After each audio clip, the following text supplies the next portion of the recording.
Welcome to Nivas news. మా channel మీకు నచ్చినట్లయితే లైక్ చేయండి, షేర్ చేయండి, కమెంట్ చేయండి.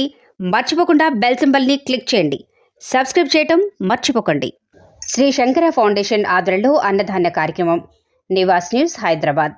శ్రీ శంకర ఫౌండేషన్ ఆధ్వర్యంలో ప్రీతి నరేష్ రెడ్డి కుమారుడైన అద్విక్ రెడ్డి పుట్టినరోజు సందర్భంగా గురువారం రోజు తేజ ఫౌండేషన్ అంధులైన వికలాంగుల బాలికలకు 30కి పైన మందికి అన్నదాన కార్యక్రమాన్ని చేయటం జరిగింది.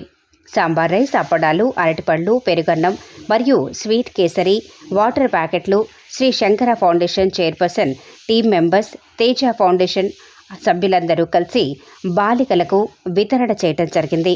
ఈ కార్యక్రమంలో భాగంగా Shri Shankara foundation chairperson Sudharani Joshi, team members Lakshmikant Joshi, Sharada, Shanvi, Nikhita, Mallikaramu, Rajitha, Sunitha బృందం, తేజ ఫౌండేషన్ సభ్యులు అందరూ పాల్గొన్నారు.